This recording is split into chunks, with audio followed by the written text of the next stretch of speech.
అన్ని రకాల ప్రేక్షకులకి, అన్ని వర్గాల వాళ్ళకి, అన్ని అంటే పెద్దవాళ్ళ నుంచి చిన్నవాళ్ళ వరకు ఆల్ జనరేషన్స్కి ఈ సినిమాకి ఇంత కనెక్ట్ అయ్యారు. ఇంత అద్భుతమైన విజయాన్ని షైన్ స్క్రీన్కి, గోల్డ్ బాక్స్కి, అట్లాగే అనిల్ రావుపూడికి తనకు సెంటిమెంట్ అనుకుంటే తను కొట్టేస్తారు, మనం ఉన్నా లేకపోయినా, అది వేరే, అది పక్కన పెట్టండి.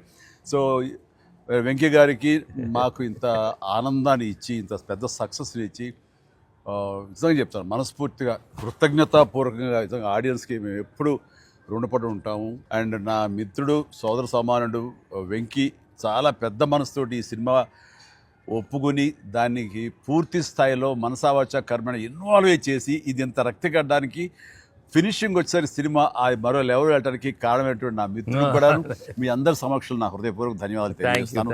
అండ్ అనిల్, నువ్వు మాట అన్నావు, లాస్ట్ షాట్ మా ఇద్దరి మీద నువ్వు తీసినప్పుడు, ఎంకి మళ్ళీ ఎప్పుడు మనం కలుద్దాం అంటే, any time boss, whenever you say yes ready అన్నప్పుడు నువ్వేమన్నావు, ఆ లాస్ట్ డైలాగ్ వింటుంటే మళ్ళీ మీ ఇద్దరు కాంబినేషన్ ఒక సినిమా చేయాలని ఉందని నువ్వు అన్నావు కదా సార్. నిజంగా చెప్తాను, ఈ రోజున నువ్వు బెస్ట్ స్క్రిప్ట్తో రా, నాది చిన్న క్యామియో అయినా పర్వాలేదు, మెయిన్ లీడ్గా మా బ్రదర్ నువ్వు తీయి, అందులో నేను మళ్ళీ ఇలాంటి క్యామియో వేసి అక్కడ నేను నిలబెడతాను. Yes, so bonus, mega bonus. లేదు, ఫుల్ ఫ్లెడ్జ్ ఈక్వల్ గా బెస్ట్ క్యారెక్టర్ ఇద్దరు చేస్తాడా, nothing like that. Any time. Thank you all. Very very happy Sankranti. మనస్ఫూర్తిగా మీ అందరికి థ్యాంక్స్.